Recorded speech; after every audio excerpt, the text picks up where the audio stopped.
You know, when a tech giant like Xiaomi, a company famous for its massive, super devoted fan base, says they're building a car, you expect a hit. The hype was absolutely off the charts. Everyone thought they were going to disrupt the auto industry just like they did with smartphones. I mean, what could possibly go wrong? And at first, it looked like they'd done it again. The launch of their SU7 electric car wasn't just a success, it was an absolute explosion. They sold 5,000 cars in the first 3 minutes. And get this, within half an hour, they had nearly 90,000 orders. The whole industry was just stunned. It really looked like Xiaomi had another monster hit on its hands. But let's fast forward just a few months, and the picture is completely different. Those same delivery centers, the ones that were scenes of celebration, well, they turned into these huge parking lots, just packed with unwanted cars, literally collecting dust. So that's the big question, isn't it?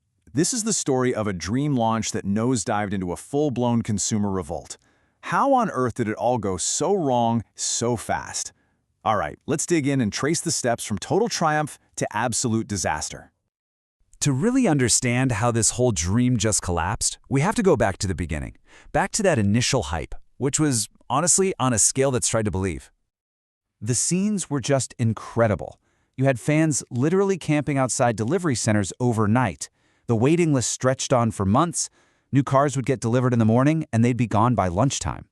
This wasn't just another product launch. For a lot of people, this was a massive cultural event.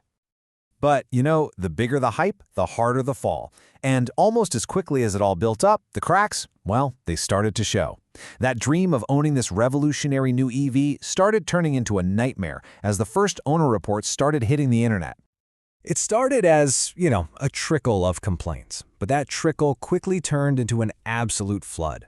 Reports of major quality control issues started popping up everywhere, and that really started to shake the confidence of all those people still on the waiting list. Now, this is where things get really scary. The most alarming reports were about basic safety. The car was marketed for its insane speed, but drivers were complaining about terrible braking and really unstable handling. It got so bad that a weird phenomenon started. So many of these cars were crashing into roadside bushes and guardrails that drivers got nicknamed Greenbelt Warriors. Not exactly the nickname you want. And that fear became terrifyingly real.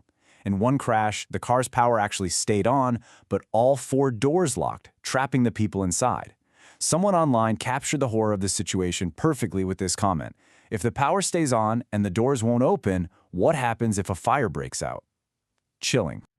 And look, it wasn't just one isolated issue. The problems were all over the place, and they were just weirdly varied. You had doors that would randomly swing open during a turn, infotainment screens that just wouldn't light up.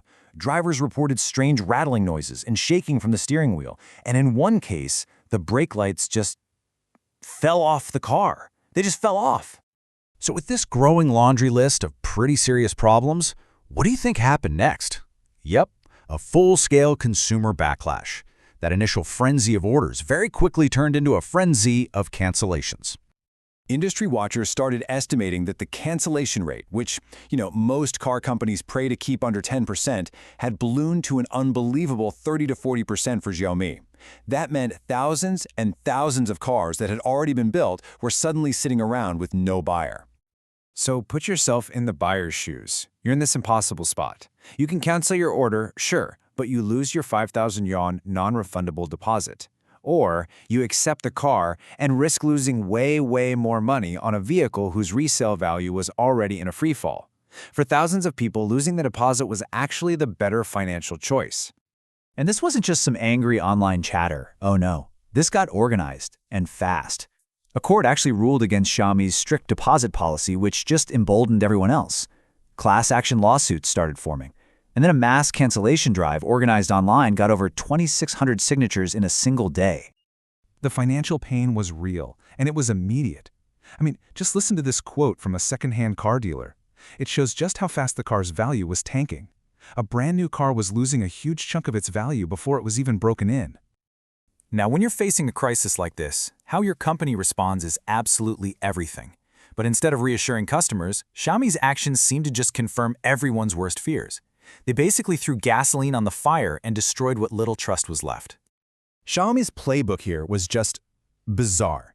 First, they held a so-called winter test in mild 10 degrees Celsius weather, with fire trucks spraying fake snow. I'm not kidding. Then, when people started filming their parking lots full of unsold cars, they put up these giant blue tarps to hide them. And their official explanation for all this? They blamed the entire thing, not on quality control, but on negative public opinion. But the public was not buying it for a second. This online comment really sums up what everyone was feeling. People weren't just being negative, they were reacting to a constant stream of very real accidents and failures. And the lack of transparency even went digital. Owners discovered that the car's own AI assistant was basically programmed to lie. If you ask it about Xiaomi accidents, it finds nothing. But if you ask it about Tesla accidents, oh, it's happy to give you a whole list. It was a move that just screamed cover-up. So, to get rid of all those canceled cars, Xiaomi started offering them for immediate sale, including lightly damaged display models and repaired vehicles. What was supposed to be this premium, game-changing product was now being sold off in what customers were mockingly calling a supermarket clearance. And that, right there, brings us to the real heart of the matter. This was never just about a car. It was about a brand that built an entire empire on the fierce loyalty of its fans. The crisis wasn't caused by competitors, it was caused by Xiaomi betraying the trust of the very people who made them successful in the first place. Which leaves us with one final and really crucial question. Xiaomi isn't just selling cars. They're selling a dream, a lifestyle. But when the people who believed in that dream the most are the ones who feel betrayed, is there any way to ever win them back?